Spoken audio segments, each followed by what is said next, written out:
Програми наменети за целата публика.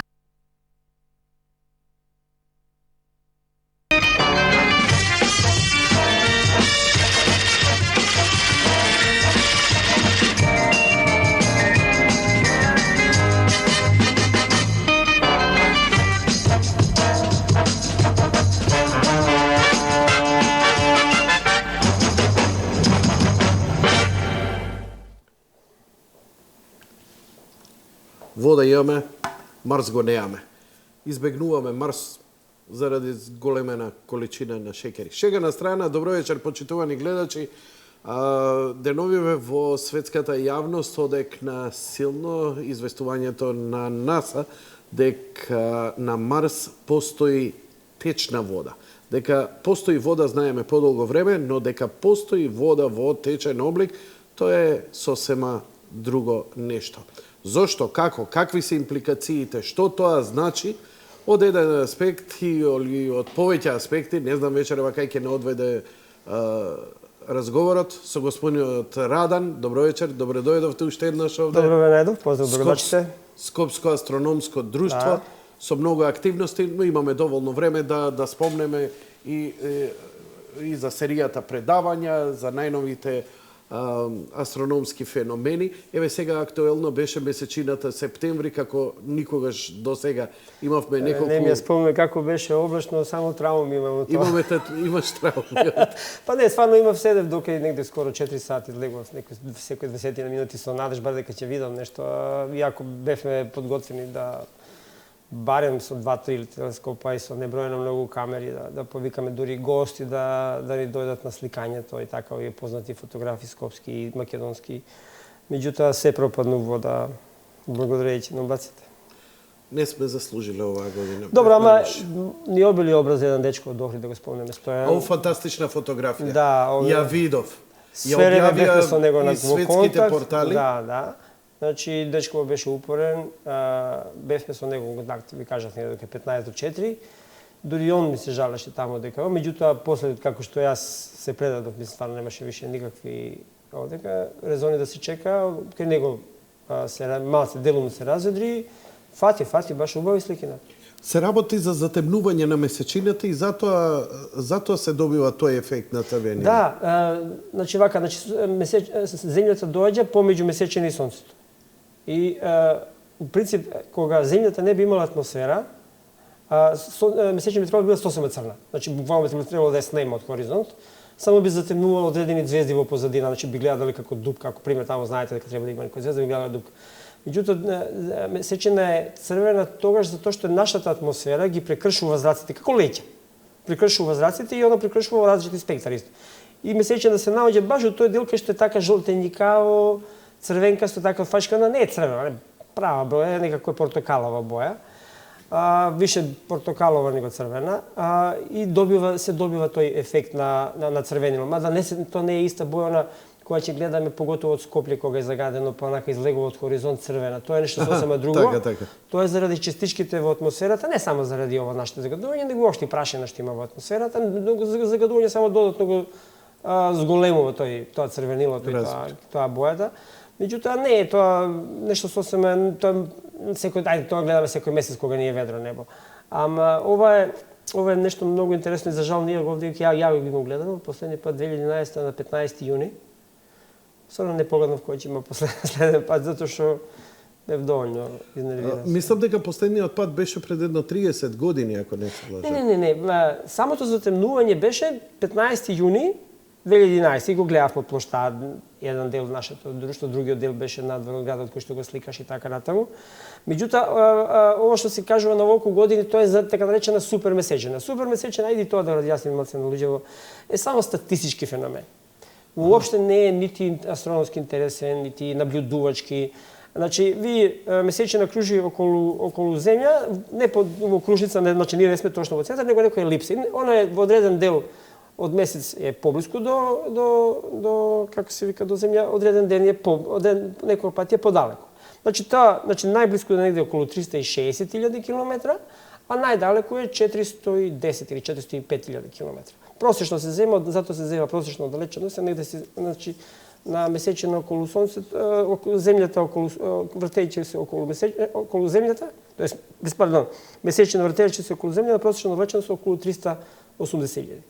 Сега, таму се некој друга, ако е 360.000 и кој е близко до таа цифра од 360.000, они нарекле супермун. Тоа е чисто још еден од оние западни феномени кои ни доаѓаат онака, а ние ги прифаќаме без никаква контрола, без никакви, као што е Blue Moon, исто така тотално статистички феномен, ништо интересно, никош месечина не може да биде плава, освен ако не ја гледате кроз плав филтер. Некој плав целофан ако земете. Како што забележа, скоро сите медиуми презентираа вечер феномен, сина месечина, ги тоа се прифаќа без контрола и без проверки. Тоа е статистички феномен. И ги гледам сите фотографии, најнормална светла месечина. Значи, ајде разјасни плава месечина. Значи, ви имате еден месец траен, или 30-31 ден, или 28 февруари, нели?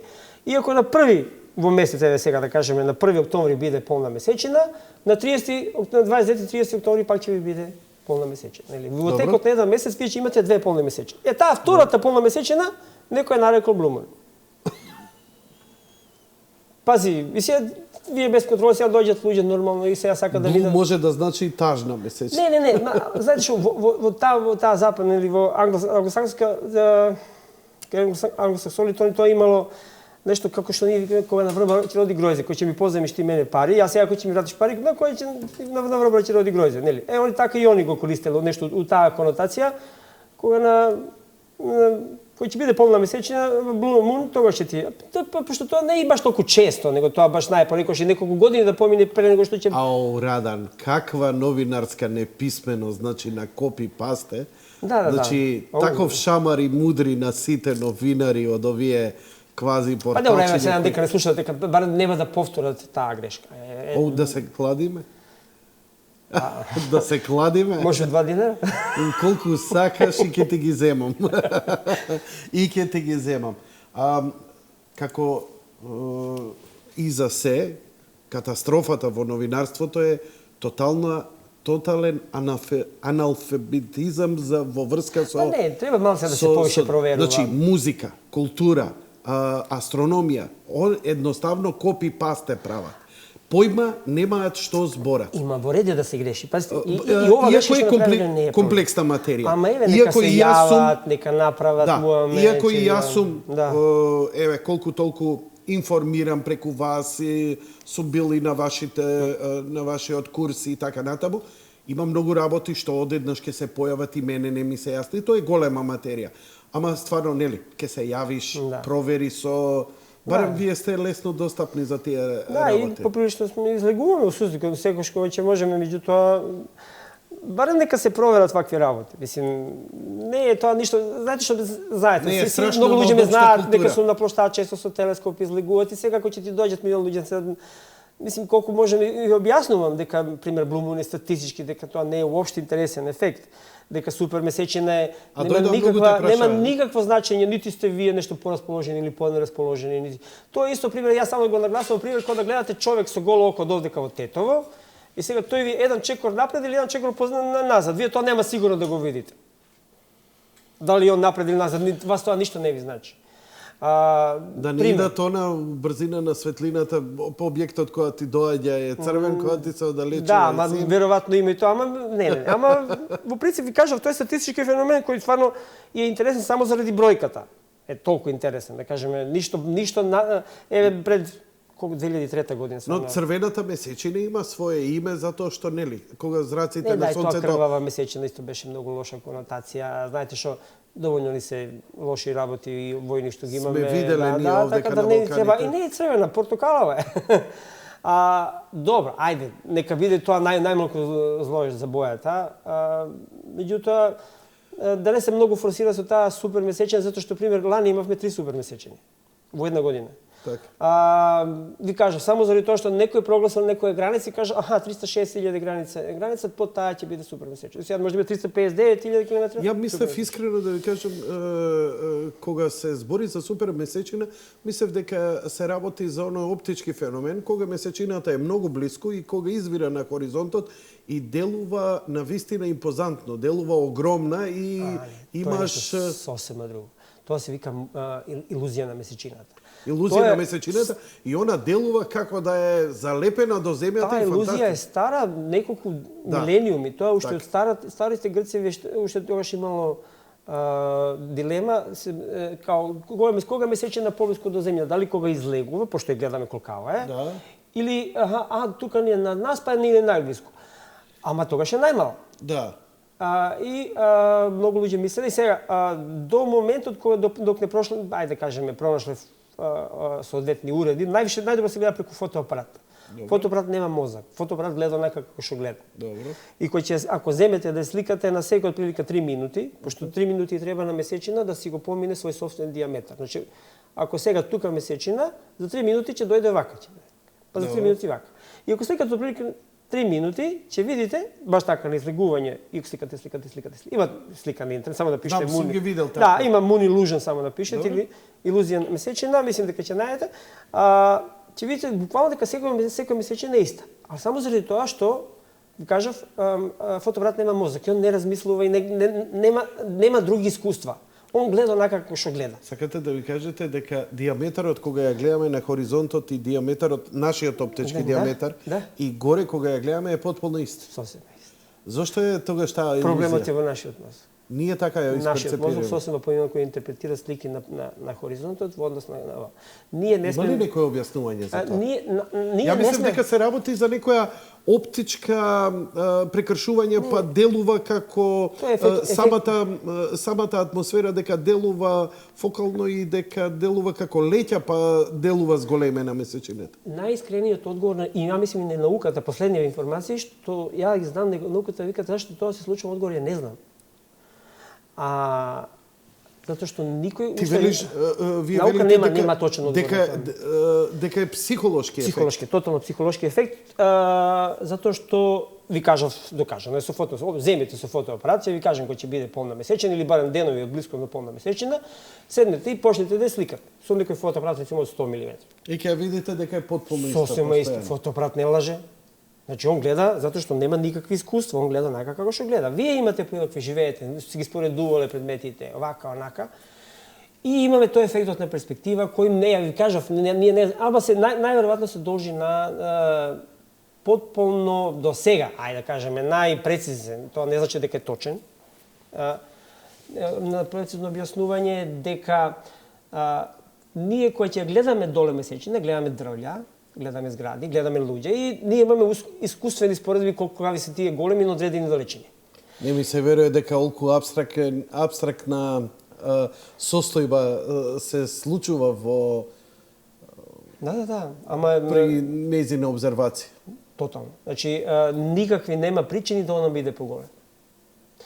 Единствено што може да е поинтересно кога фачки ние гледаме дека излегува, он уште не е излезена.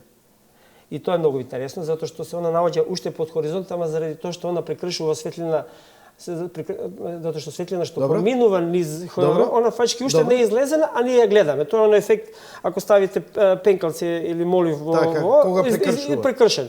Исто се случува и од тоа. Значи ние негде пример 6 минути, речеме отприлike 2 радиуса на месечина и она диаметри на месечина отприлike е подолу. Она е реално доле испод хоризонтот. Доле под хоризонтот, а ние ја гледаме заради исто се случува и на заоѓање, да. Исто се случува и пример со сонцето или и со заоѓање на сонцето, пример ако сте на море и гледате како море, сонцето заоѓа на море, може тоа и да тестирате, но одредена локација, забележите го моментот кога сонцето го снемало од хоризонтот, значи го снемало, и погледнете за таа локација, ќе видите дека 5-6 минути се разликува времето. Сакав да почнеме, забарсаво ме се интересира за дали ова важи и за сонцето, затоа што се важи. Затоа што интересно е сонцето при изгрев и пладне делува нормално, но на залез делува малку поголемо. Пробудите се некош малце порано се белечи, го видите колкаво е сонцето. И немојте да го гледате сонцето. Има дури и друштва кои се бават со гледање на сонце, демек ќе оздравиш ако гледаш на сонце, имате луѓе, тоа е толку болесна и работа, тоа немојте тоа да го правите, тоа ќе оболите, ќе ослепите. Значи сонце не се гледа со голо око, можете у тие први минути, ама не би го препорачал. Да, у првите неколку минути. Тоа е у првите 2-3. Ви кажав, ама тоа не би препорачал затоа што луѓе ќе се лжат па ќе после гледат и после 5 и 6 минута. Да, подобро ичо до што верувате ми, видот е многу чувствителна работа и ја не би си играл со тоа.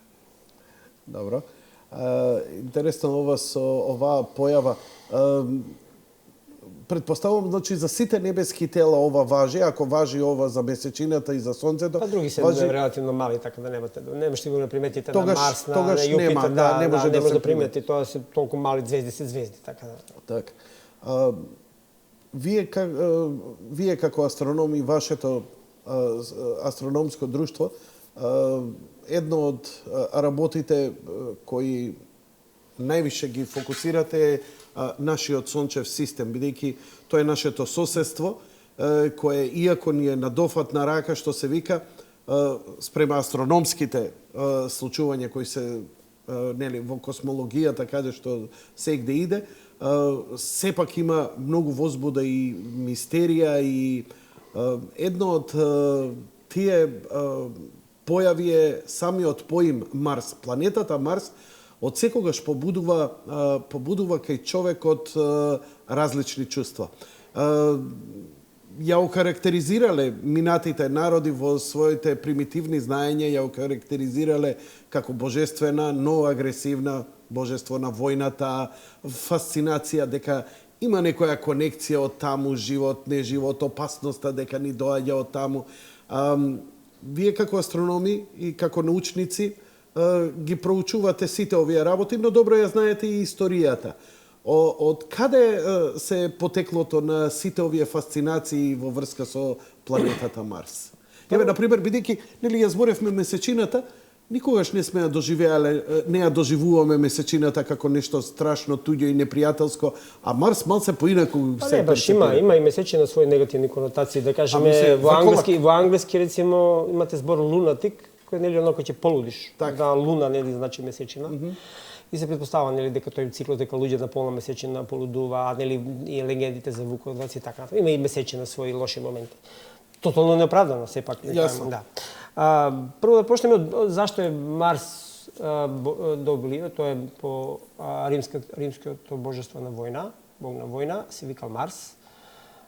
Зашто е таков? Затоа што Марс има благо црвенкаста боја. Исто така не е црвен, иако го нарекуваме црвена планета, он е така портокалово.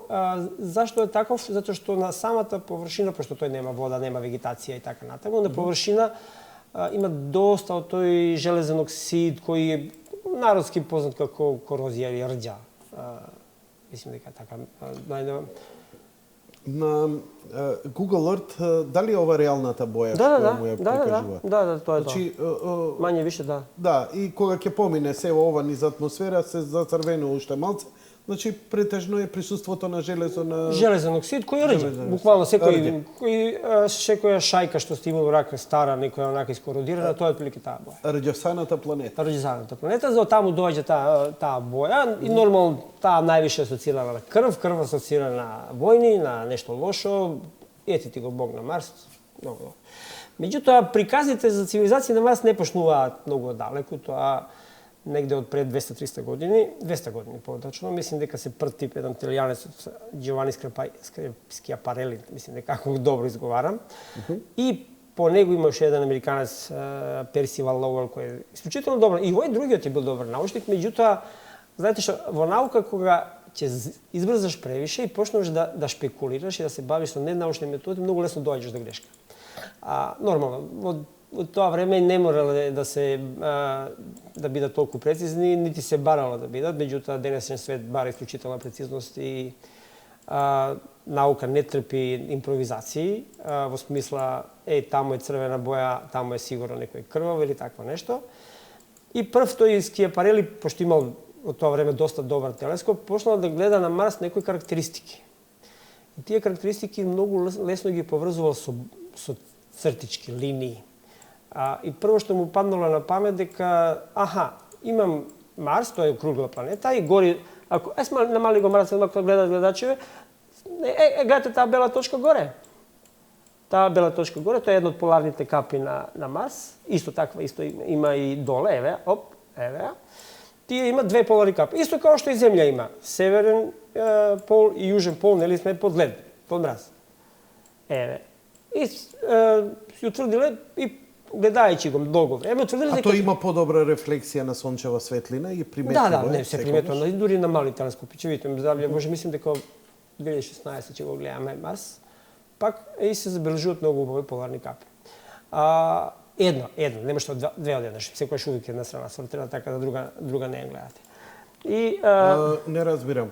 Оне како топче врзано, па кога го вртиш, не ротира околу своја оска? Врти околу своја оска, ама врти исто така што исто како што врти. Он е навален како и Земја навален. Ние сме по 20 и по 24-25 степени навален. Слично е, и ти кој ќе го гледаш од тука, нели го гледаш само овој горниот дел. Така. И после за 6, тоест за година дена ќе дојде вака, така да ќе го гледаш овој дел ќе го гледаш, овој горен нема да го гледаш. Тоа е наваленоста на оската, така да би требало маз да видите. Може да го видите теоретски кој ќе дојде на странична позиција, така да кога осеќам есен од односно на кај нас, тогаш би можело и пролет, тогаш би можело да видите тие две капи. Он си ротира, има ротација, неговата ротација е колку? Скоро 24 сата. На 23 и 37 минути, нека беше. Но скоро 24 сата, а една година му е две наши години. 670 и не знам колку дена. Доста има слични услови као Земја, има и дури таа наваленоста на оска. Има Радан, сезонски времиња. Радан, дали во однос на оддалеченост од Сонцето, 1:2 годината, тоа значи дека Марс се движи побрзо релативно во однос на Сонцето? Да, во однос на Сонцето е, па се што е подалеку од Сонцето, се движи се побрзо и побрзо. Се побрзо и побрзо се движи? Ние се движиме околу Сонцето со 30 км/секунда, сега не знам тачно за Марс и за Јупитер. Напротив, значи се побрзо.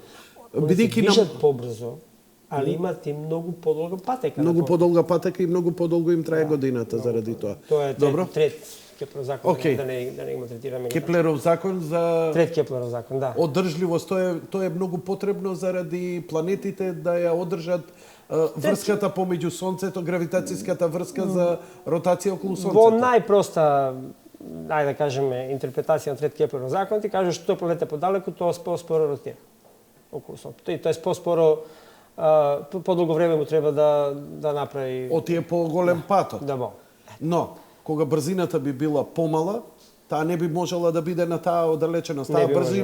Таа брзина и дава таа позиција што ја дава у моментот. Апсолутно, да. Така. Добро, тоа разбрав. И сега, значи, тој Скиапарели, он гледал Марс и сега гледал некои точки и тие точки ги поврзувал со некои си замислени линии. Јако не биле таму тие линии, има во психологија, мислам дека се нарекува параидолија, се нарекува еден поем, кога вие, рецимо, што е на кришка од леб, да ме препознавате, не знам, разни ликови и така натаму, така и до и овој некој врста на таа параидолија. Прво и он приметил дека тие има као некои си као линии по Марс и онда почнало да ги поврзува тие и кажува, чим има линии, тоа се канали. Чим има канали, има цивилизација и тоа е тоа ненаучно размислување, без да имате доволно податоци, вие донесувате заклучоци. Така да, после тоа, тој Персивал Лоуел, кој бил исто така добар научник, чисто да споменеме дека Плутон, кога го пронашле, заради тоа што тој Персивал Лоуел многу долго го барал, ама не успел да го најде, го нашол еден друг Клајв Томбо. Па кога му давале име на Плутон, било као, ајде да му даваме такво име за да бидат првите две букви од Персивал Лоуел и бил Плутон, да. И тоа е барем една од легендите, колку е точно. Али најдобар беше овој од Такеи. Кога го дадоа Плутон и сенката кога ја нацрта Плутон од Дизни. Да. Имаше многу. И многу имаше онака го истрола Плутон како Плутон беше најпријатното изненадување, мислим, во година, во деценија можда назад. Сакаш да се префрлиме сега или да продолжиме за Марс, па ќе оставиме за Марс? Плутон е многу подалек. Да. Ама беше интересно, не направивме емисија за Плутон. Се уште е интересно, Остануваме на Марс. Кога започнуваат првите сериозни истражувања на Марс? Значи, праќање сонди кои остануваат орбитално и првата сонда која слетува на Марс и после тоа, ако ги знаеш тие статистички податоци. Нормално, со почеток на космичка ера, една од првите цели беше и Марс. За жал, тој не беше у почеток многу добро, не беа мисии добро испланирани. Првите мисии беа углавном промашување на Марс, како да го промашиш Марс и колку помалку. Кога велиш промашување, тотално да се утне планетата? Да, тотално утнување без никакви податоци, така натаму. Некои беа, и ајде да кажеме, почетнички грешки, пошто знаете, се наоѓаш на тотално непозната територија, не знаеш уште ракета техника не ти е толку совршена, не е поддржана од компјутери кои што им ги имаме денеска. Така да првата мисија, мислам дека се викаше Маринер, која помина само поред Марс и која направи неколку фотографии и на која се гледа само неколку кратери и толку беше од неја. Тек Маринер исто уште една позади неја некој што беа тоа цела серија на Маринер, Маринер 1, Маринер 2, Маринер 3. Едно од Марини конечно успеа да дојде малце поблиску и да направи неколку фотографии кои се гледаше дека тоа е пуст свет, дека тука нема живот, дека е прекривена со кратери, дека нема течна вода на површина, дека нема никакви канали и тука се разби мање више митот за Марс. Да не го заборавиме кога спомнавме за лоши работи за Марс и од чувениот актер и режисер Орсон Велс, кој пред Втората светска војна направи една голема пометња во Америка со некоја радиоемисија во живо, каде што симулираше дека симулираше да цел во на тоа напад време од радио Марс. беше многу нешто повише него беше денеска интернет. Многу сугестивно. Знаете што тоа што беше на радио беше вистина. Значи ако на радио објавивте дека е топка коцкаста, дека има 10 ќошка, луѓе ви поверуваа. Така да малце и он знае точно што направил. После тоа нормално на суд он изјави дека наводно не бил свесен за тоа што прави, дека и како бил свесен, тоа сите знае. Важно дојде до ситуација да многу луѓе беа повредени, не знам дали имали загинати, не се сеќавам. Али цел град ги доведе во ситуација дека имало во земјани во некој град каде што ќе ги напаѓат луѓе, почна да евакуираат цели семејства и така натаму. И тука исто се... И сите скоро после тоа идеше цела плејада на филмови од Марс, како доаѓаат од Марс до, но и филм до скоро што го имавме, каде што беше мање више комичен, што беше дури симпатичен, каде што доаѓаат зелени марсаци со мокави мозгови во... Марсатак? Марсатак, да. Комедијата. Да, ама добро. Добро, негдека во 2000-та година излегоа и два филма. Ред Планет, да. Ред Планет и... Уште еден беше, да. И уште еден беше, да. Не ми текнува, да, ама и двата беа. Со Вал Килмер и со... Вал Килмер беше Ред Планет, ама и другиот не ми текнува. Едниот беше малце нешто по научно, околу тераформирање на ова, а другиот беше дека имал цивилизација па е напуштена. Доста интересно и два филма беа. И сите, знаете, можда не е чак и јако можда тие филмови кои ќе ги гледате можда вака поготово ако знаете некои работи, не се толку лоши однапред, не мора одма да ги осудуваме дека тие се лоши. Самото зборење за некоја тематика доведе до тоа да луѓе почнат да размислуваат, чекај, можда е тоа така, вака, ако се додаде нешто научно, па нешто ќе научат по пат и така натаму, како се доаѓа до Марс и така натаму. Има една милион други како се вика, и документации и убави филмови кои многу добро го прикажуваат тоа како би се ишло на Марс и така натаму, што јас строго ги препорачувам, поготово една од BBC имаше еден Одисеја низ планетите, кој фачки може да се каже филмовен документарец како би се патувало не само до Марс, него низ целиот сончев систем. Ама со таа посадата што да, тоа е чак и реално снимано во реална бестежинска состојба, што е втор после Аполо 13. Аполо 13 беше исто така сниман во реална бестежинска состојба. Во авионот? Во авионот, да. У Zero G. И овој беше у Zero G сниман. И тука се такви работи, такви филми може многу да се научи и добри се нормално. И сега нормално ми кажа после сите тие филмови за Марс, нормално дека тој ни е близок. И можем слободно да кажеме, јас слободно би кажал дека после месечина, зашто не, Марс е едно од следните дестинации за колонизација на луѓе воопшто. Низ сончев систем. А после тоа се надевам и целиот сончев систем, зашто да не и Плутон.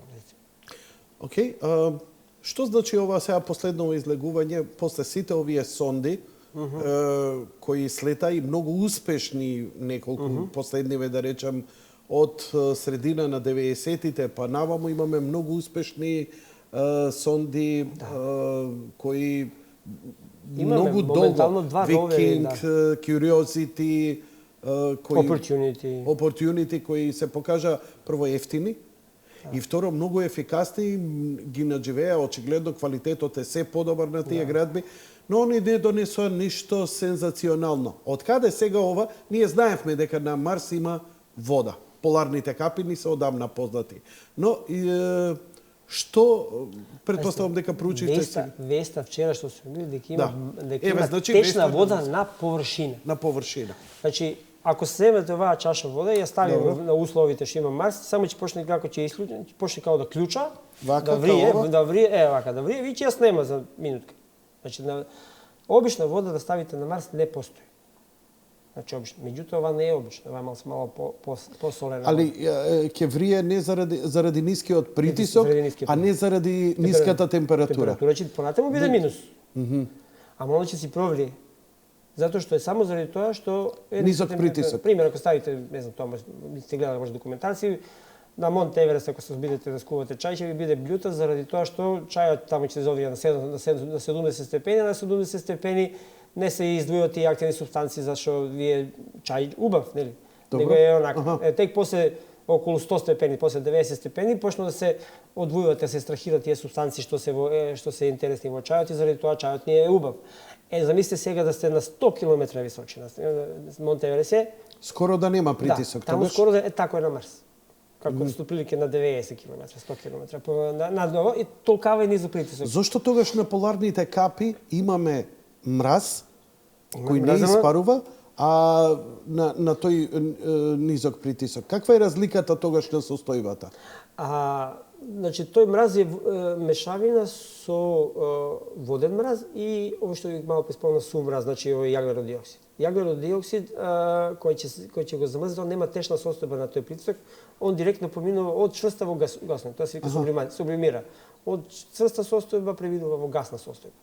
И заради тоа имате такви услови таму, така да можете да имате и, како се вика, тие бели поларни капи, кои се воглавном мешавина од јаглерод диоксид и воден мраз. Што во нивната изјава малце сега општино, како дојдоа до овие сознанија? Покажаа ли некаков доказ врз основа на што? Да, се покажа, меѓутоа не знам сега колку знаглашите, тоа се вика спектрофотометриски методи, значи они Слободно објасни. Гледачите, ако веќе седнале да гледат, не, ќе мора малце и постручно да се објасни, не само популарно. Не, вака, значи, условно као некој отсек на прст, замислите, ви имате еден отсек на прст, ја имам еден, и по тоа разликуваат кој е јанко, кој е раден, нели?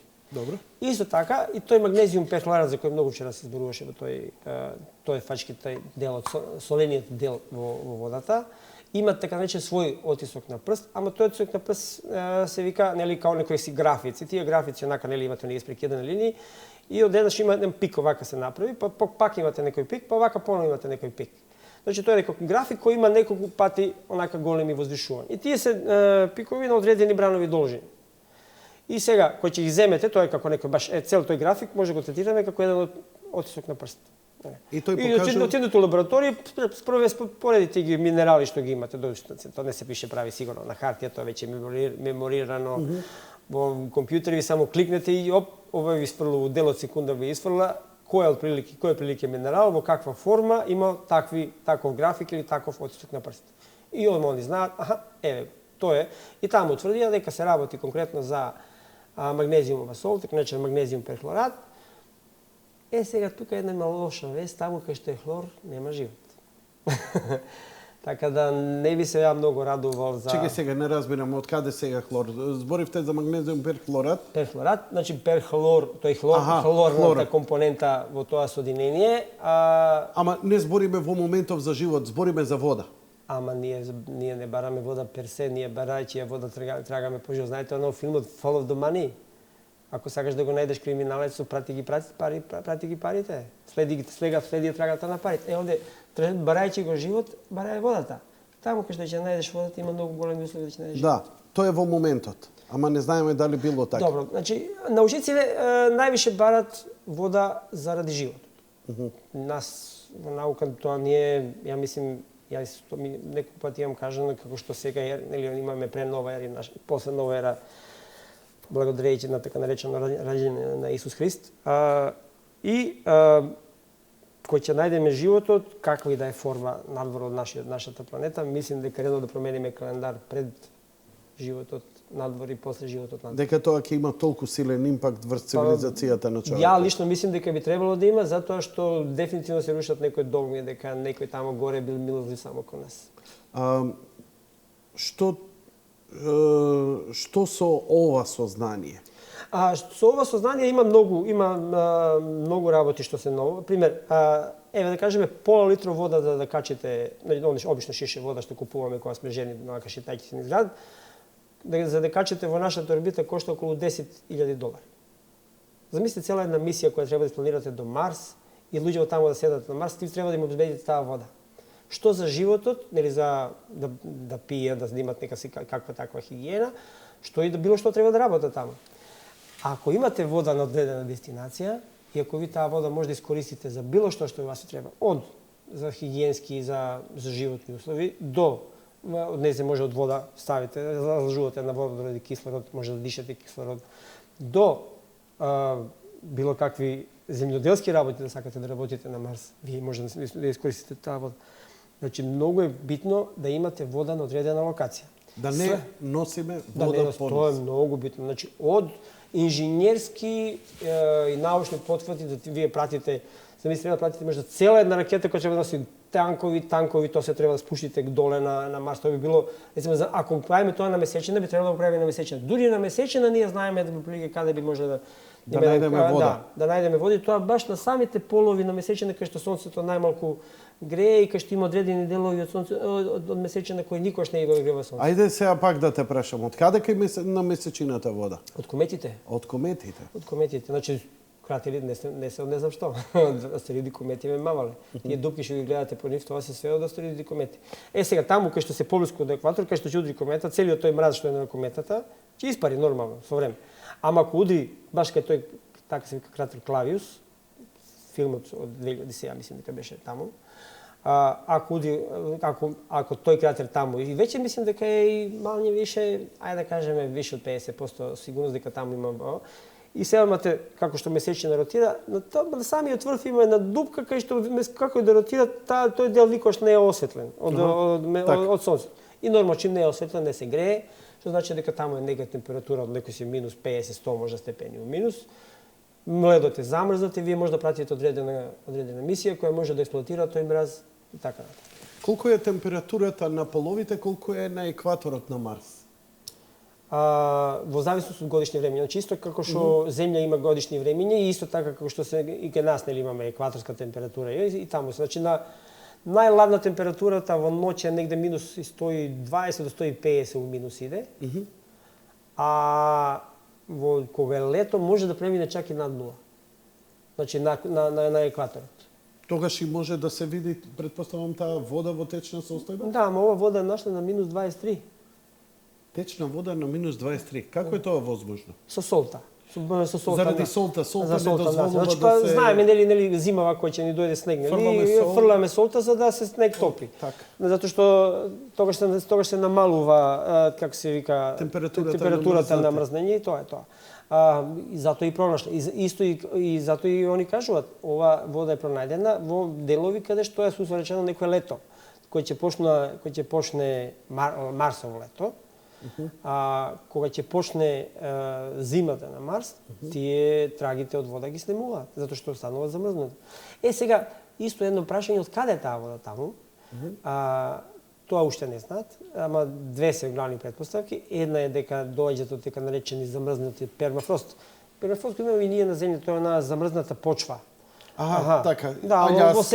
Има. Гледаме на Discovery кога бараат злато, па ќе дојдат на тоа... Да, замрзната почва која во летни месеци станува како блато, така меко, а во зимни месеци како камене. Мислим, не можеш слободно да бушиш у него со Па дури има, вика, 1 метар е кал, ама вика, после метар е, вика... Пак пермафрост. Пак, вика, подвечен мраз е земјата. Да, и така и овде, кај што не може да се загрее. И Марс има очигледно таков пермафрост и може од таму да доаѓа, значи со грење, значи кога ќе дојде летото, некој одреден дел од слојот ќе се истопи, ќе раствори ќе земе таа магнезиум перхлорат по пат, ќе се направи доволна концентрација за да може да обстои на минус 20 степени.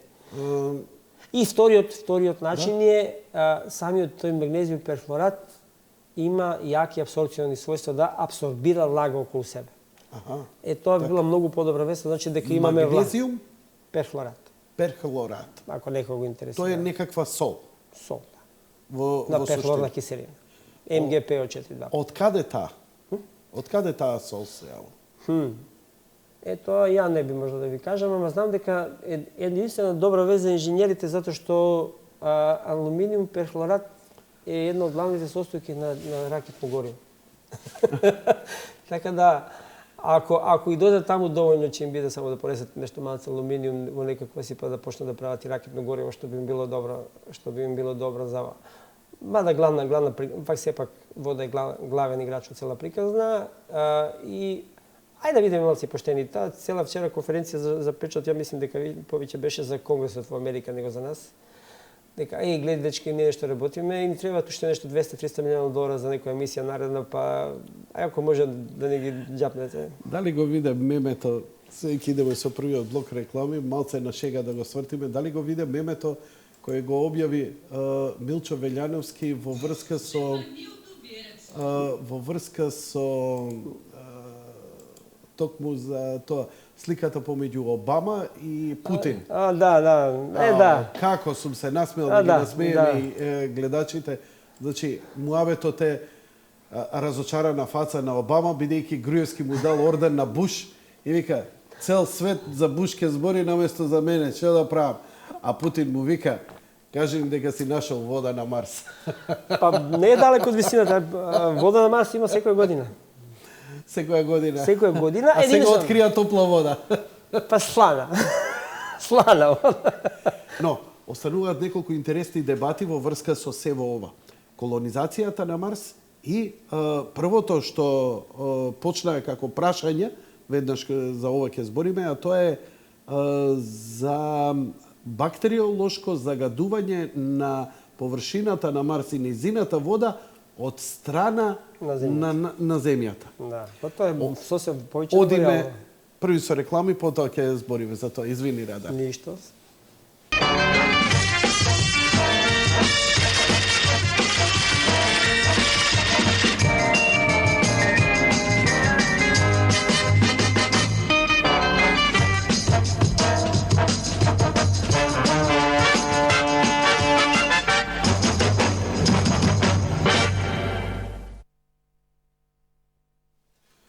На Марс се откри вода, НАСА го соопшти тоа, течна вода, што може да значи. Веднаш после тоа беа поставени многу прашања дали е важно да се зачува чистотата, незагаденоста бактериолошка на водата на Марс од наша страна. И се поведе голема дебата, а НАСА многу сериозно одговараше на прашањата зошто е толку важно на планета каде што нема живот, дали ние ќе однесеме бактерија или не. Кога веќе ќе одиме таму.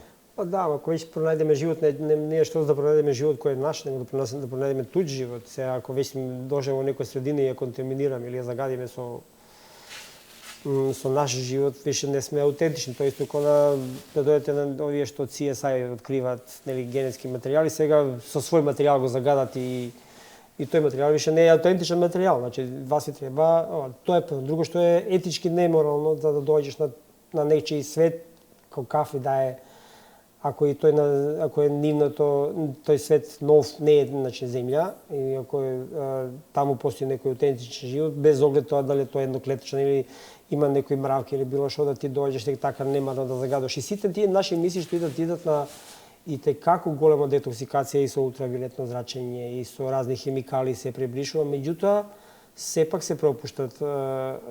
Не, животот е многу поотпорен од колку што ние мислиме. Значи може да ги издржи сите оние космички ниски температури и да преживее едно слетување на Марс. Па откриено на месечина, рецимо овие што беа, уште еден од милиони докази дека луѓе бира на месечина е, пошто едно од, не знам тачно број кој беа од Аполо, оставија еден фотоапарат таму да слика или да работи нешто и го оставија буквално таму и следната мисија што која дојде многу близко, го собра, а таа беше веќе не знам колку години веќе бил онака изложен на месечина, нема воздух, значи речи се апсолутен вакуум, зрачење, какво год, све што бие од сонцето, ти си гол, незаштитен, никакво магнетно поле, све уди до тебе. кога го собрале назад, испало дека на апаратот имало некои си пронашле некои си, како се вика, малицки бактерички кои испаднало дека таму преживеа. Таа вест беше после наводно демонтирана, дека опет било се работело за некоја контаминација при вземање на узорок, меѓутоа приказна како приказно станало. Животот може да обстане, е отпорен е доста и поготово се работи за претежно за бактерии или за вируси? едноклеточни организми. Едноклеточни, кои создаваат силни обвивки околу своето тело, во кои они можат да... Еволутивно се способни само да преживеат тоа. Значи, вие ако имате радиација, ќе уништите рецимо нас, луѓе, некои пониски видови на живот, растенија и секако идете. Едноклеточните ќе останат. Да, едноклеточни се највише развиени, затоа и тие така би останали. И ако немаат никакви не им требаат никакви оклопи. Рекоа дека наредните мисии, дека ниеден од овие ровери нема да пратат кон тие делови каде што се сомнева дека има течна вода. Од две причини. Прво, не се толку добро деконтаминирани и второ, не се способни за тие нагиби, за тие косини кои се прилично далеко. Дали тоа е сега следното да се оди на тие места каде што земјата е влажна? 19-та година мислам треба да иде една мисија се вика Mars Insight и тука треба да иде едно главното е, за разлика од овие нема да биде, значи подвижна мисија, треба да биде, значи фиксирана мисија како што беше на Феникс. Тој беше пред не знам колку години, ташно спуштен на ивица од еден од половите. Стациониран, значи само ќе земал примероци тука од блиска место кај што ќе слета и толку. Меѓутоа кај Феникс, кај овој Mars Insight колку највише имаме бушено длабоко? Многу малку, сантиметри. Сантиметри. А сега се планира во метар или повише, ако не знам точно, ама сигурно али јас се надам. Тука е до искажија до метар, но ти се надеваш малци повише до отиднат, може 2-3 метра. Значи предизвикот за копање малку подлабоко е прилично голем. Да, па затоа што поголемо, затоа што бара силен електромотор, бара тешка Мислим дека не е толку струјаво прашање, веќе поготово што тие мисии не се долги, они ќе бидат напајани со сончева енергија, може да ќе има и нуклеарни реактор во него, кој што има Curiosity и така натаму. Проблемот е што знаете што, кога се спуштала прва мисија на Марс, тоа беа викинзите, научници морале да бират помеѓу два. Значи, или да го спуштиме на некој интересно место, ама шансите таму да го спуштиш се многу мали, затоа што не знаеш каков е терен. Малку кога дојде над повише од нагиб што има, пропаѓа мисија. Затоа што мораш да пуштиш на релативно досаден терен. Кај што ти е онака зицер. Значи го гледаме да го пуштиш на нешто најрано што може и така натаму.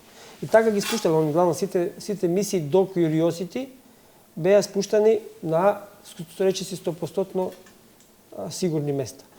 Затоа што они кои ќе пасите, ви гаѓате од Земја, гаѓате Марс, дојдете до Марс и сега од Марс кој ќе треба да дојдете на точно одредена точка на Марс треба да го спуштите. И тоа со грешка од неколку метри треба да го спуштите. Сега дали е добро?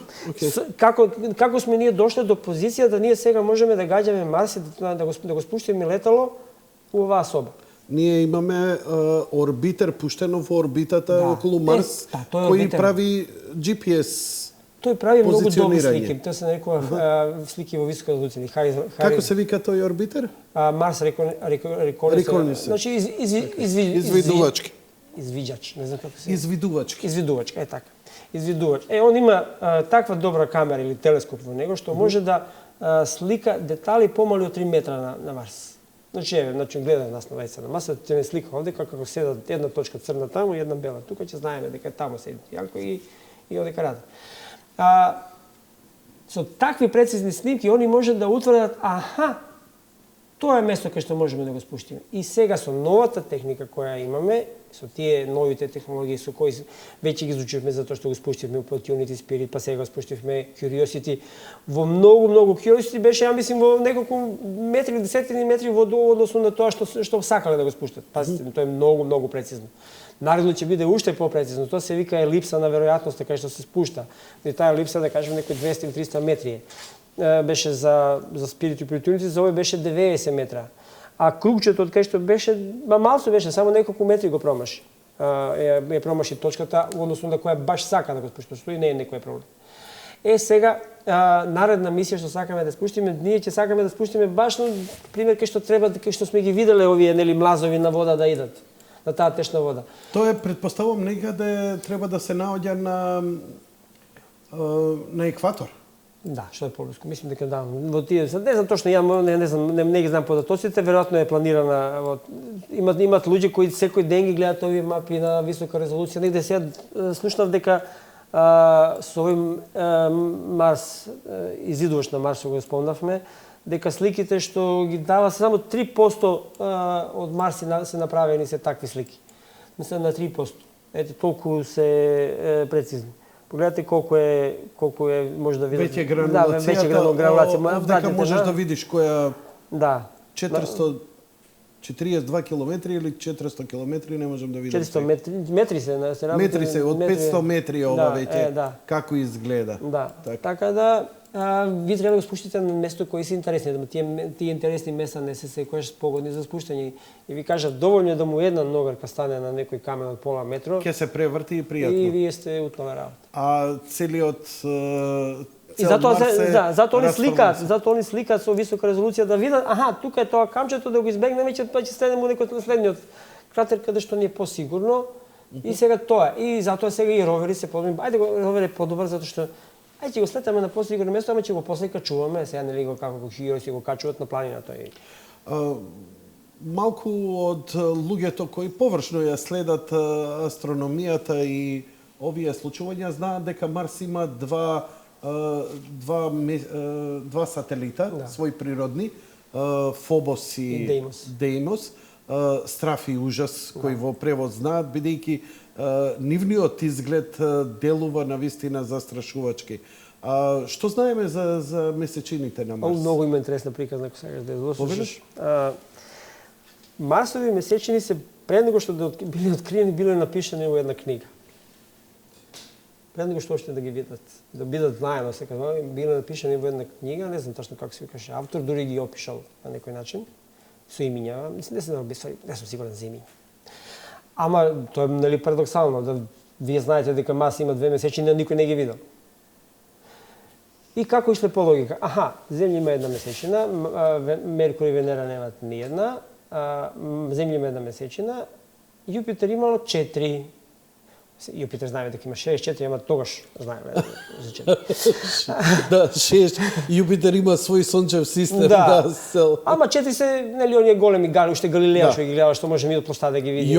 Европа, Ганимед и Калисто. Ганимед и Калисто, така. И некој си напишал, Марс мора да има меѓу 2 или 3. И некој лутнал си има 2. И така напишал, почнал да пишува книга и доста луѓе биле збунети после како можеле луѓе да знаат пред него што се откриени сателити, пиша на книга дека Марс има 2. Сега има еден тип кој се вика Хол, тај тип што го открил Фобосот. Кога отприлика е ова? Почеток на 20 век? Па да. Па предпоставам бидејќи тогаш се јавуваат тие пишувања пост-Жил Верновско време е тоа. И човекот кој веќе почнал се правиле се подобри телескопи, почнал ишол да види, дај да видиме дали Марс стварно има телескоп. И барал човек, барал, се враќал дома депресивен, како не успел да најде. И сопругата негова, која дали е презиме или име Стикни, не знам дали тоа стварно ова, била доста мотивирачка и малте не му кажала, ај доста ти е, као иди иди обсерваторија да го најдеш ова, со тоа ќе се прославиш дека си нашол сателитот на Марс. И стварно човекот по команда или по желба на сопругата се вратил во обсерваторија и го нашол Фобосот. Деимосот покасно прави. Моментот кога го пронашле и кога почнале први мерења, испаднало дека тој као да е или е шупај, као да нема ништо во него, не се сопојувал со подаци. Почнал отише до таму спекулација, па тој не е сателит, тој е некој си вселенски брод кој кружи околу него. Дека пошто само вселенски бродови се шупли, нели? Отпосле дошле податоци за него. Меѓутоа, приказнава сега се враќаме значи во 70-тите години кога Значи, кога го откриле, они мислеле поради масата и орбитирањето дека неговата маса е толку мала, дека е како да е шупен. дека е шуплив во Дека е шуплив. него. Знам Што дека не е, обликот да. му е како компир. И двата се и сателити, тоа Да. се астероиди, квачки најверојатно Астероиди. кои се заробени од страна на Заробени. Марс.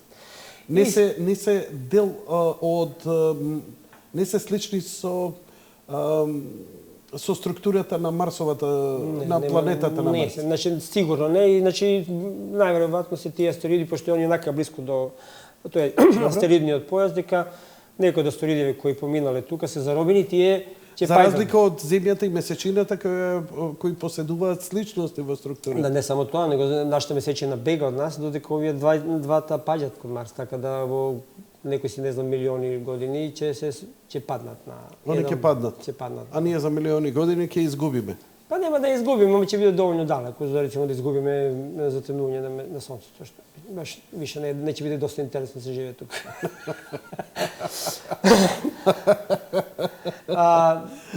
Сега приказната Се сеќаваш не се в серијата Селена 1999, да, нуклеарната експлозија, па како Селенски брод кој ќе им ја клисне месечината. Да. Доста интересно.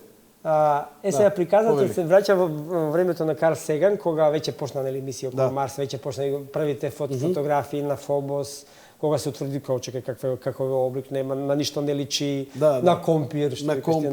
така. И следната мисија доаѓа се подобри фотографии и утврдија дека на него има два големи кратери, два најголеми кратери. Еден е огромен, малте као да сте земале и да сте го избушиле со не знам каква бомба, а вториот е исто така со некоја помала бомба и еден газилион малецки кратери на него. И сега Карл Сеган нормално бил мешан во тоа, кога ги давали минјава на кратерите на Фобос, помалиот кратер добил името на пронаоѓач на как се вика на Фобос, а поголемиот кратер добил неговата сопруга добил. Затоа што го натерала да го пронајде. Ете, тоа е едно така. Бар мене ме изгледаше како интересна приказна. Добро. И да заблагодариме на учеството на жените и што не терат да правиме добри работи во живот. Пошто ние играчките мораме да си ги тераме некако посилно од нас. Океј, следната мисија на Марс ќе биде сигурно кон овие места каде што дефинитивно сметаат дека има течна вода, за да се направи анализа на таа дали таа во себе може да содржи живот, иако рече дека одредени соли и одредени Ова баш хлорот не, поготово, во хлорот не може да има хлори одржлив животот не. Па не, сами знаете, ние што пиеме дома хлорирана вода, што се бањаме во базен, ние хлорирана вода. Зошто ставаме хлорот? Да го пиеме, за да ги убиеме тие бактерии што се таму. Така. Или барем да им драстично намалиме број. Но ако тоа ги споредуваме со животот на Земјата, мораме ли ние да идеме, ако сега веќе идеме во таа материја, дека единствена можност за живот е оваа хемија, оваа органска структура? Можеме ли да бидеме изненадени, како што велат писателите на научна фантастика, еве, и во ваква ситуација да откриеме некаков живот кој нема многу сличност со нашиот? Па ние отвачки откриваме такви работи, меѓутоа проблемот е што се закони на природата се сегде исти. Значи хемија што владее тука би требало да владее и на друго место. Меѓутоа од друга страна откриваме така наречени екстремофили, тоа се облици кои што на животот, кои што наоѓаме животот рецимо во бушотини од 5-6 км под површина на земја, каде што температурите и притисоци се такви што не би смеел да постои живот, а ние ги наоѓаме. Или наоѓаме животот рецимо во Маријана Тренч на 7000 метри длабочина, кај што нема ни на светле. 11 километра. Да, доле, во морска, кај што е притисокот кај што нема ни С од сончева светлина. И со огромен притисок, пронаоѓаме животот во слани езера. солени езера, Во така? солени езера каде што не би смел да постои.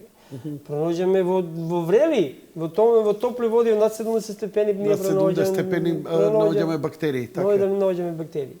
Така да само ги поместуваме граници, значи не е наука она што била пред не знам колку години. Ние си полека ги прошируваме хоризонтите на ивици на тие хоризонти, пронаоѓаме работи кои се уште не изненадуваат, али ги проучуваме. Јас би бил најсреќен да утре следната мисија на Марс и следната конференција за печат да покажат слика. Вуала. Ово е господин Марсовец. За такво нешто јас сум сигурен дека нема да биде од орбитерот, тоа ќе мора да биде лендер кој ќе има сигурно некој си страутна машинерија внатре, микроскопи, не знам какви или ово она, кои ќе отворат некоја карпа и ќе кажат еве го дечково кој го баравме цело време. И што би било уште поинтересно да го донесат тука. Да го вратат? Да. Па како би го истражили? А и тоа мислам дека едноставно чекали. За сега е најголем проблем на цели сите ние, значи мисии што пратихме на Марс, ни една не се врати назад.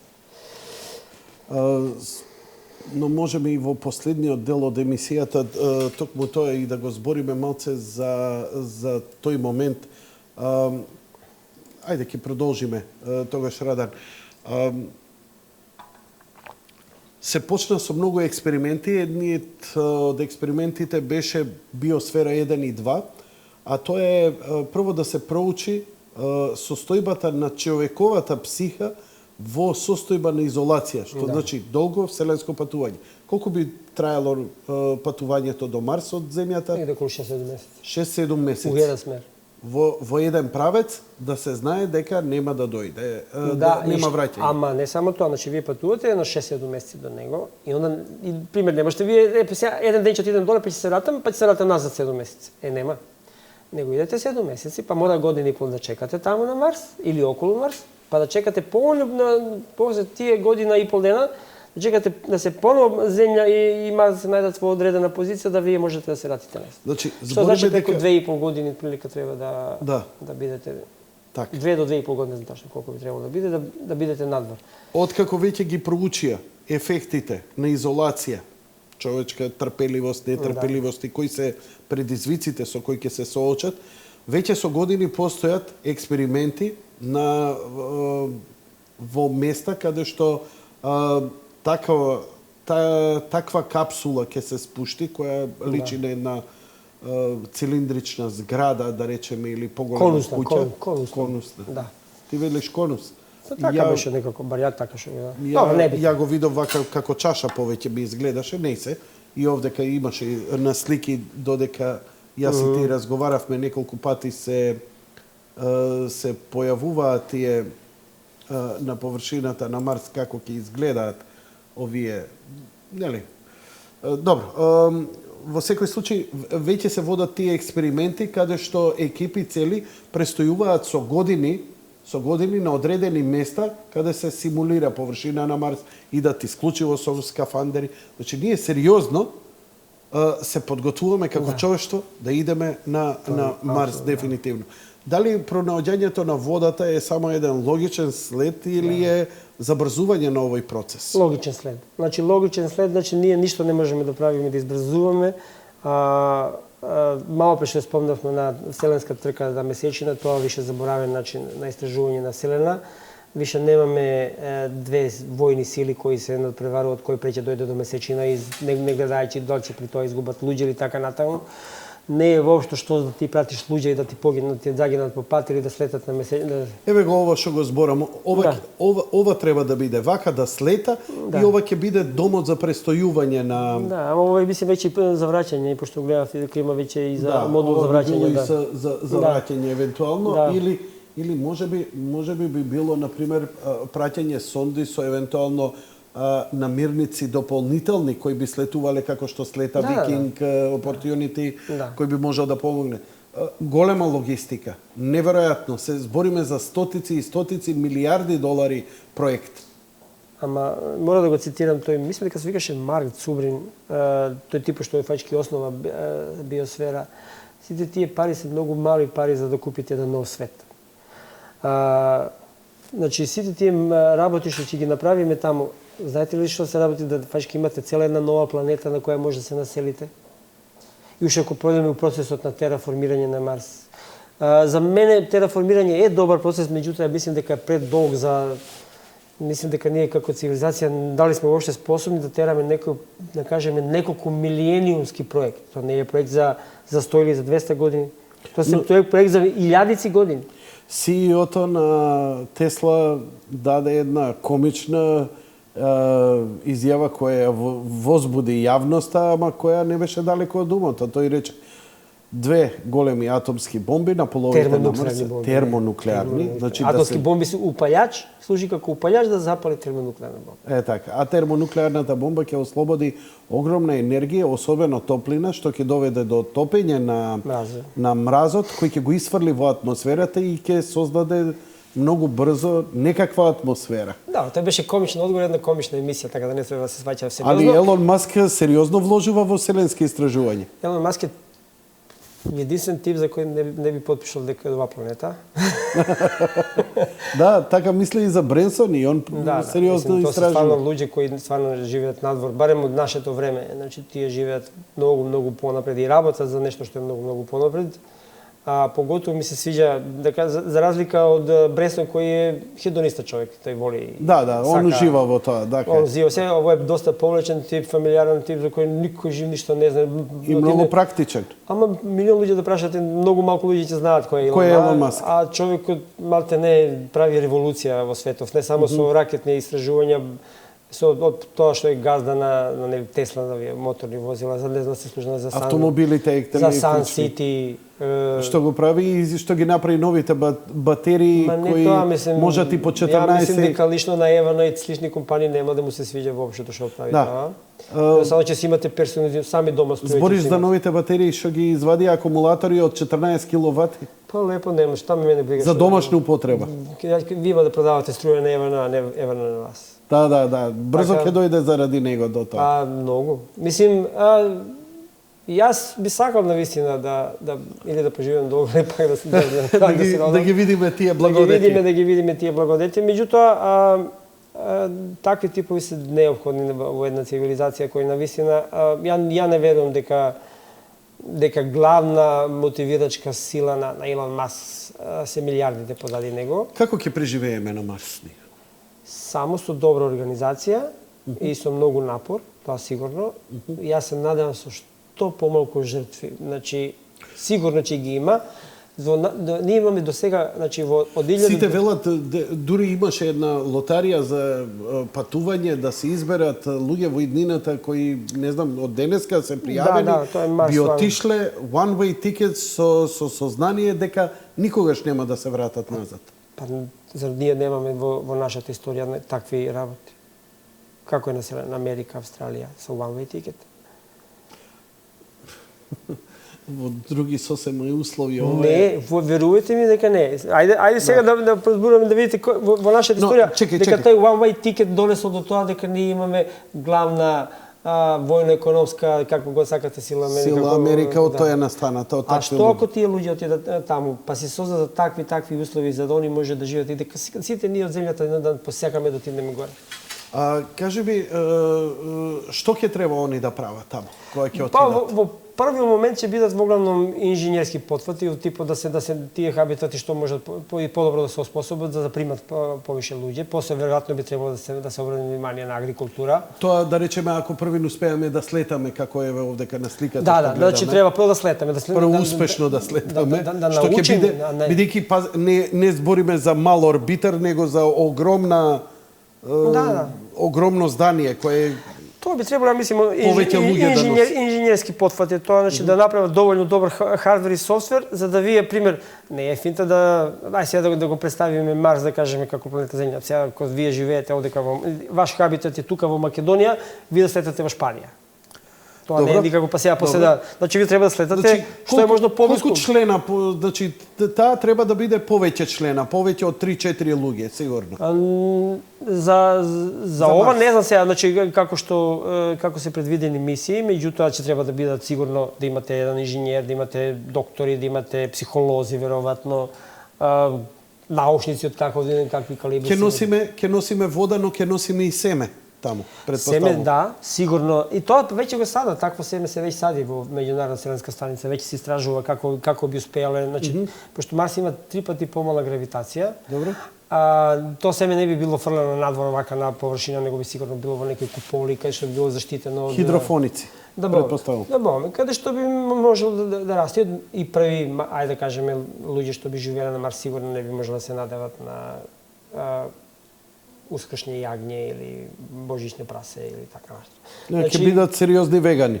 Да, веројатно, па за поратаму не знам што ќе се одвиваат работите, али Значи нешто ќе треба. или може би да се носат нели овие, протеински нели како ги викат нови сега нови семиња кои наликуваат на тие протеини, па со Вела дека и едноставните организми ќе бидат користени како што се црвите кои се богат извор на протеини. Може, да. И тоа. Сметаш дека они ќе мораат и со тешка физичка работа да се занимаваат, тераформирањето. Па, ако не смислиме некои роботи кои би ги вршили друг, на кој друг би го правил. Не, сакам да кажам дека ќе мораме тоа да го правиме. Па сигурно, значи ви кажав, вие доаѓате на сосема нов свет, значи тоа е, ајде вака да замислиме, значи вие дојдете на некој хотел, уживате во него, се бањате, а вие не знаете колку сила е дојде, колку машка работа е, значи некој да работи со сите тие цигли, материсувања и такви работи. Сега не знам што работат градежници, ама никој да, исто така ако некој би дошол на Марс, да кажеме веќе развиени хабитати, сигурно не би многу размислувал кој се мач, ама ја би сакал да бидам еден од тие првите таму што ви носат. И никогаш да не се вратиш. Да. Пази, тоа е приказ на кој е веќе за мене лично поголем од мене самиот. Тоа е нешто што не треба да се, значи еве се ајде. Не знам што мене би тоа исполнува, да кажеме. Тоа е приказ на нешто што е поголемо од мене. Вакви се нешто демоси фобис. Да, ово е Ида, или Ерос е ова. Ерос, да. Ерос. Ево, ово е. Ово е еден од подобрите документарци, Journey to the End of the Universe, каде што неверојатно добро се отсликани и космосот и нашиот сончев систем. Тоа е успешна мисија, да. Гледате, дури успеа да го спуштат. Штета што не успеа понатаму да работи да ги пратили слики од ова, ама Уошто не беше предвидено да го спуштат, меѓутоа инженери успеа и тоа да го направат. Интересно е што мора да го кажеме и тоа дека некако се поклопува овој разговор и сега ова со Марс, дури со новиот филм кој на Ридли Скот, кој ќе иде во четврток, а тоа е филмот Марсовец. Да, кој учествува нашите FX3X во специјалните ефекти. Мен демони колку што можев да забележам во филмот се потрудиле сериозно не да направат, тоа ќе биде научно-фантастичен филм, но да направат една согледување како би можело да се преживее. Да, значи како што ви кажав и за овие претходни филмови што сме ги гледали од Gravity и овие сите, значи сигурно има кој ќе ги гледа некој човек што се бави со таква тематика, сигурно ќе најде милион грешки за тоа. Меѓутоа не се битни тие грешки, битно е да луѓе научат нешто. Да се мотивираат и да научат нешто тие. Да погледнеме и глава нагоре да кренеме. Чекам овој филм можда. Ја мислам дека единствен филм оваа година на кој со одно оглед на трилерите со нетрпение го очекувам. Го очекувавме, имавме и оваа година еден филм да го гледам кој ќе биде кино Деј во. Беше на Нолан со Црната дупка. Да, овој да. И тој беше интересен, не беше лош. Да. Можда не толку колку што очекував, не испада, мислим затоа што трилери му беа подобри, се надам дека овој ќе биде малце подобар. Да. Целата работа ќе биде, значи, дај сега да искористам прилика, значи од 15 октомври ќе планирам. Веднаш по рекламите. Посветувам време само на тоа. А сега ќе одиме со трейлерот на филмот кој во Cineplex ќе почне да се прикажува од четврток, ќе има премиера. 1 октомври кога е? Четврток или петок? Четврток ќе биде премиерата за FX3X. А редовна програма на тоа не знам. Не ме фаќа за збор, ќе го проверам во меѓувреме. Ако имаш билети? Ја ќе почекам сабота и недела на рад, искрено да ви кажа. А ти немој спойлери да пушташ веднаш по гледањето. Задржи малце, оспај неколку дена воздржи се. Не знам ја, само трейлер знам и ја, тоа е. Не, откако ќе го изгледаш во четврток. Сакаш карти ти во четврток? Кажи бе човек, нема проблем, ќе ти обезбедам. Имам ја карти за мене, но заради емисијата не можам да дојдам на премиера. Купено. Продадено. продадено за тебе, за вас, колку можам ќе разговарам со организаторите. Заслужувате вие од Скопското астрономско друштво. Сте прекрасни луѓе, стварно мене ми го разубавувате животот, се надевам и на Па многу. имаме ние еден наш член скоро работи таму, да го поздравам. Маши ручица.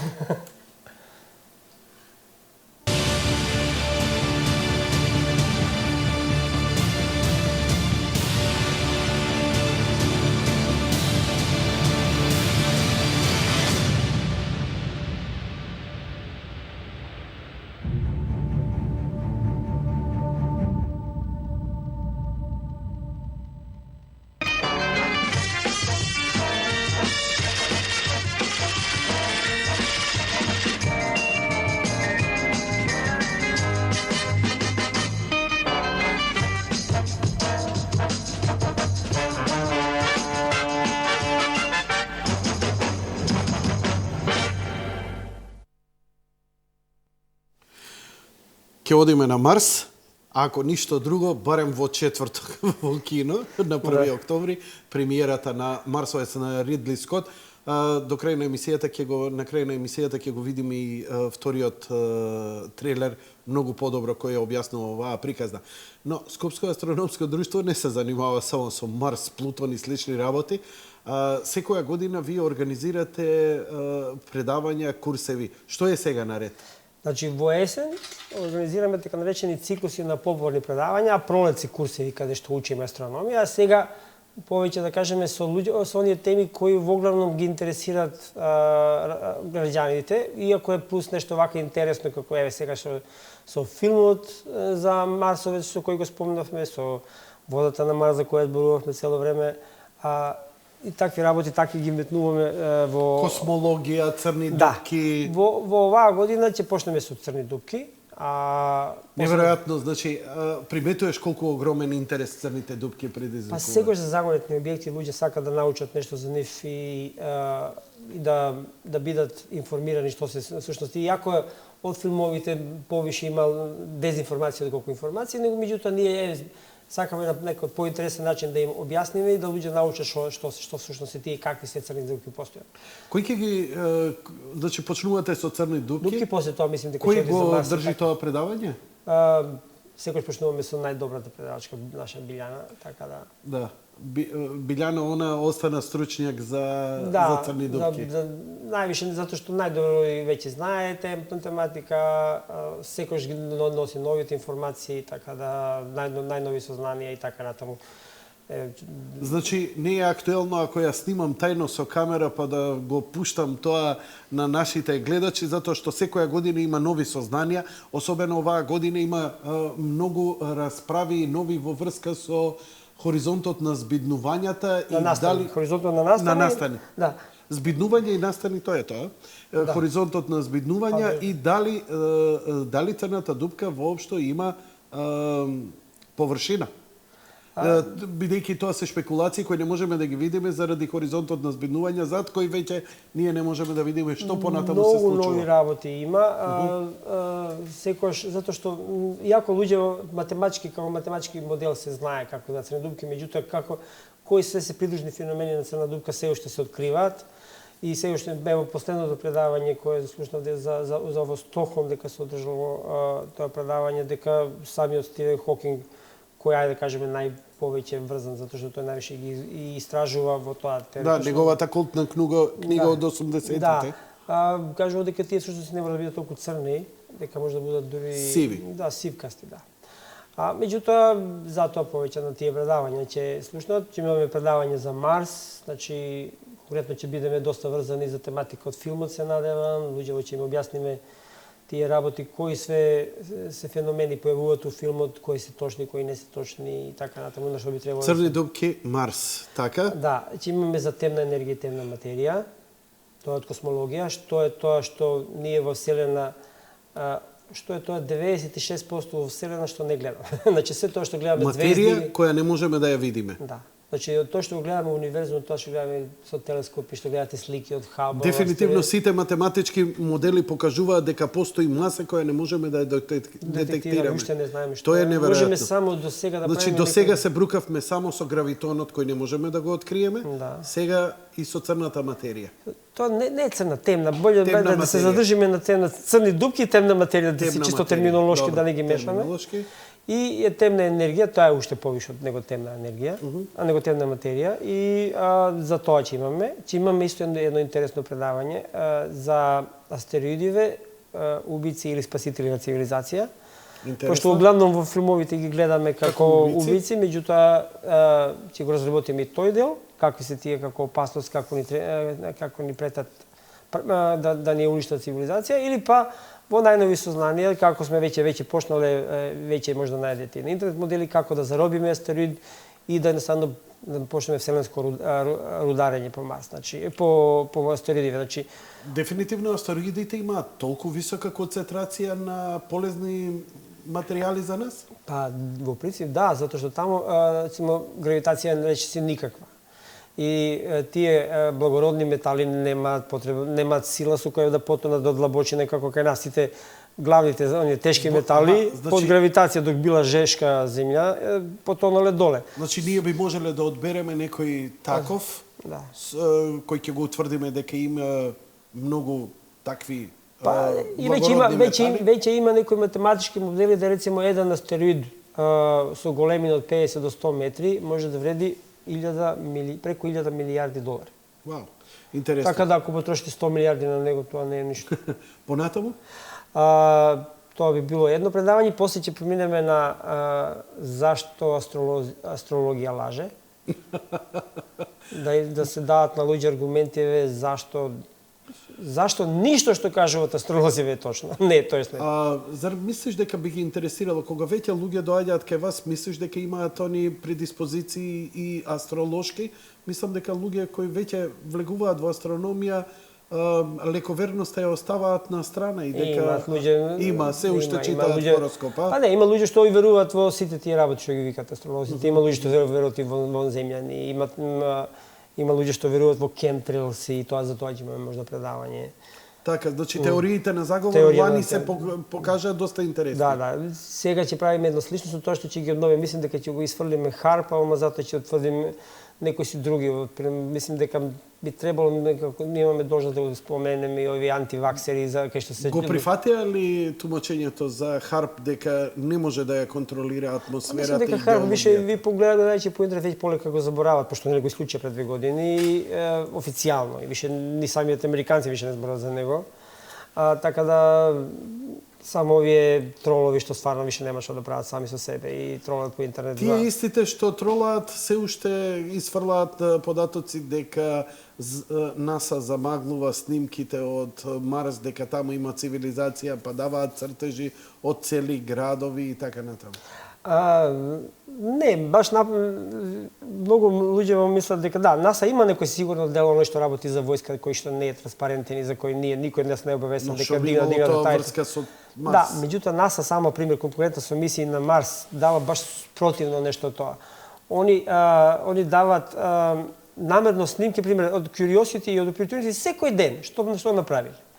И они немаат ни капацитет, ни време да проверуваат што објавуваат. Ама им ги даваат на народ, па еве ви тумачете и самите. Не само многу луѓе цели докторски дисертации се сработени со тие и дипломски работи. Така беше сети проектот во 90-тите години кога датата не функционира, сети е исклучен.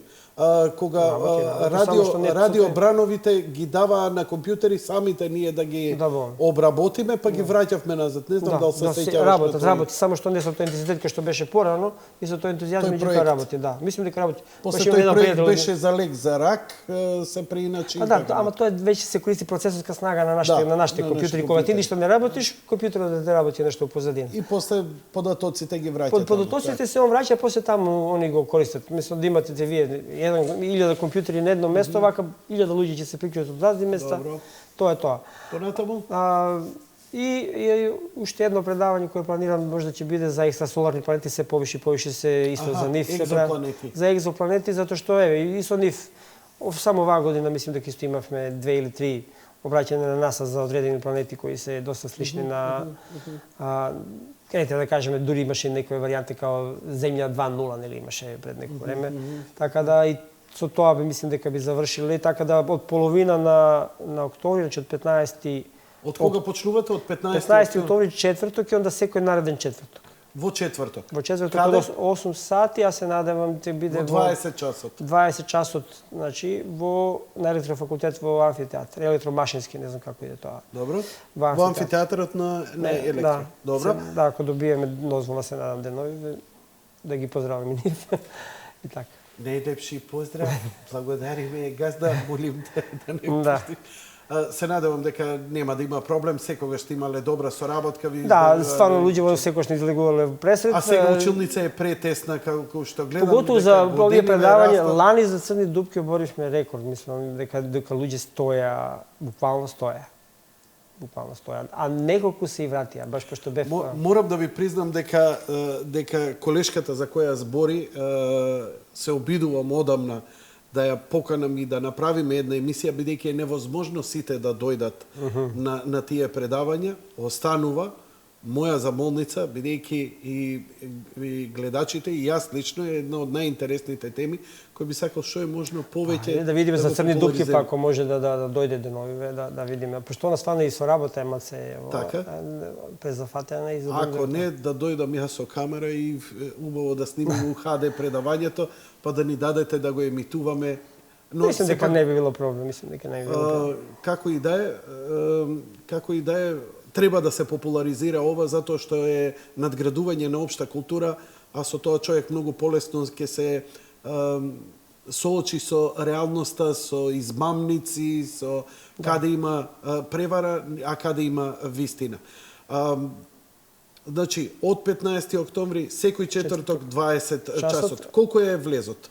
100 денари. 100 денари ќе биде влезот.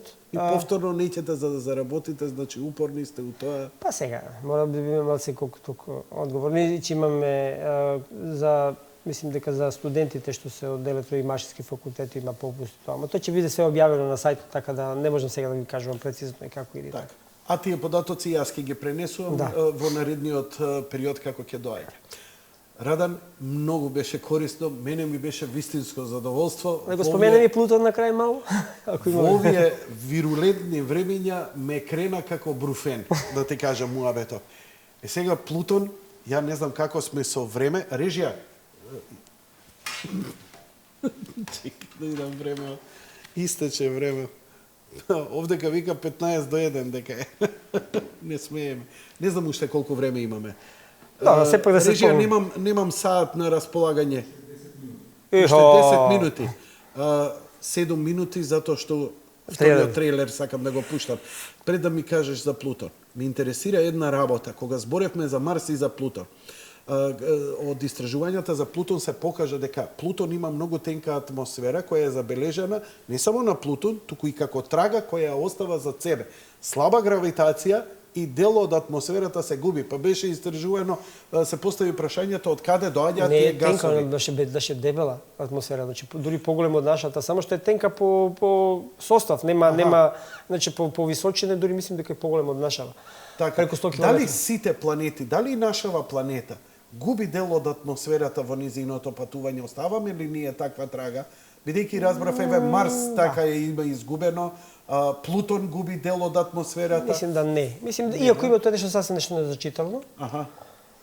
Знам дека сигурно губиме нешто, ама тоа не е. Во Вселената сигурно губиме. Знам дека идат и водород, и хелиум, и сите тие лесни гасови си одат, така да не, тоа, ама мислим дека тоа нема сигурно да умреме за тоа што не ќе ни отиде, така да ние сме барем безбедни.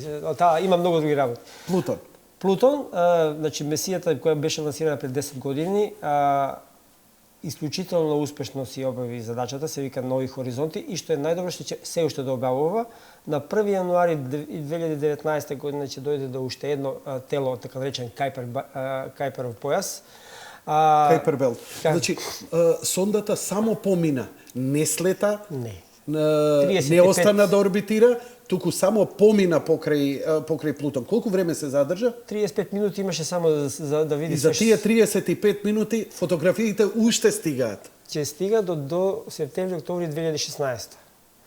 Znači, Wow. da, dobro, to je više od tehnološke prične zato što to je daleko, procesori koji se praćaju se mnogo spori i така Плюс натаму. тоа HD, Да. во голема резолуција се Да, значи сето тоа, значи цел еден нов свет за кој не сме имале апсолутно, сме имале буквално 4 или 5 пиксели слика од Плутон, тоа за кој вртевме сите можни варијанти да го направиме да изгледа на нешто, ништо не сме, значи све тоа што сме знаеле, се тоа паѓаше у вода.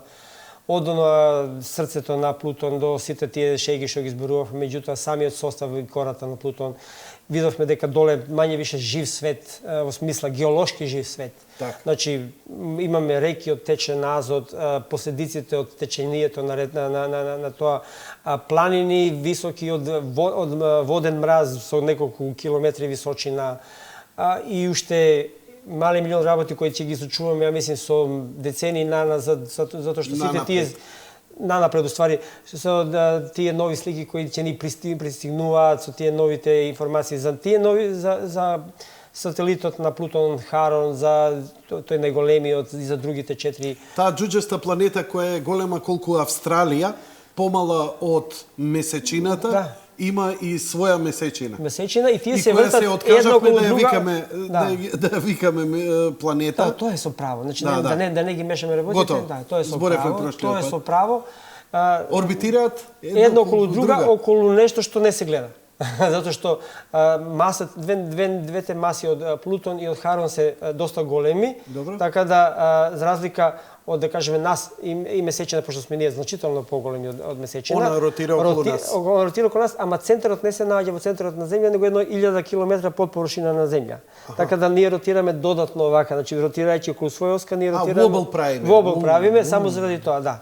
Тоа се вика бари центар, значи заеднички центар. Сега, тој бари центар е поместен помеѓу Плутон и Харон, негде поблиску е до Плутон отколку до Харон, ајде да кажеме на Али е 4. во Вселената, во празен Да, во простор. празен простор, да. И ви вајши го ќе гледате Плутон и Харон не ротира вака, него нешто прави вака, рецимо, вака би нешто. Радар. Тоа е телото. Значи, плюс сликите, ви кажав, со денови ги гледам на компјутери, не можам да си значувам што се во една слика може да видиш. Сакаш ли да направиме една емисија за Плутон? Па може, нека. Ајде да не засадуваме многу на гледачите. Ја би сакал да им досадуваме. Па може, ајде само за Плутон, не само ајде споменеме и уште една мисија веќе кога сме тука, тоа е мисија Зора или Дон, која сега моментално кружи па околу најголемиот џуџеста планета, бившиот астероид Церера или Околу Церес. Церес, да. Исто така прави и многу добри фотографии, многу добри истражувања. Орбитира околу сепак Церес? орбитира, веќе влезе во орбитата. Веќе и прави. Зошто ја оставивме таму? Зошто таа не продолжи?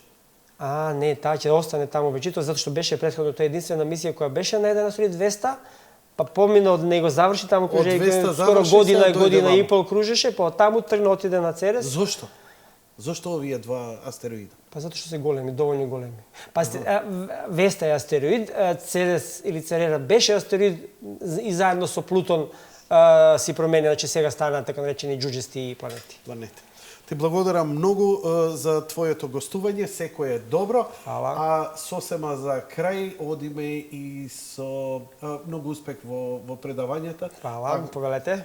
И те молам, Нека повелете гледачите, дека да, сакат. Да. секако. Обирај, молим те да дојде за Црни дувки да направи емисија. Животна желба ми е. Режија, мојот компјутер да го видиме и вториот трейлер.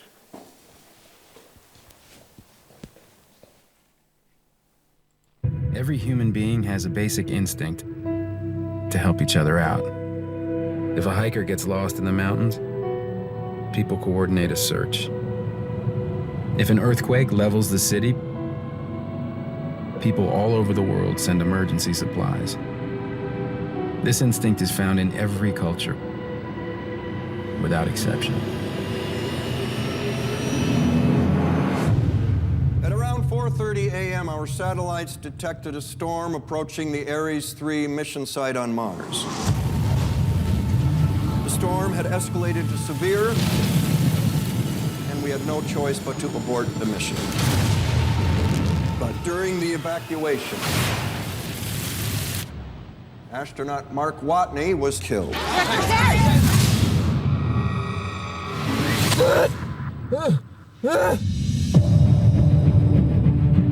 I'm entering this log for the record. This is Mark Watney, and I'm still alive. Obviously. have no way to contact NASA or my crewmates. But even if I could, it would take 4 years for another manned mission to reach me. And I'm in a hab designed to last 31 days. So, in the face of overwhelming odds, I'm left with only one option. I'm gonna have to science the shit out of this. Okay, let's do the math. I gotta figure out how to grow 4 years worth of food here, on a planet where nothing grows. But if I can't figure out a way to make contact with NASA, none of this matters anyway.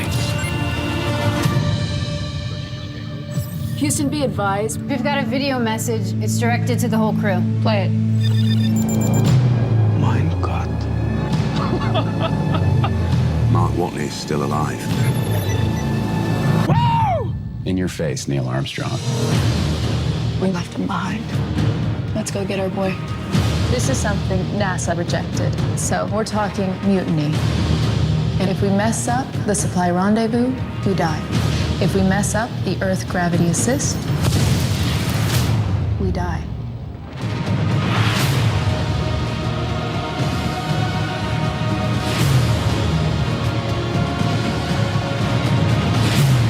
It's space. It doesn't cooperate. I guarantee you that at some point, everything's gonna go south on you. And you're gonna say, this is it.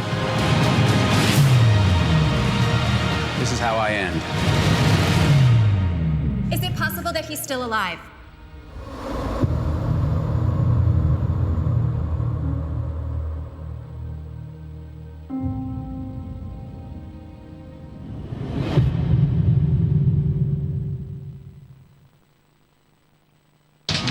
Hi there, I am Commander Melissa Lewis.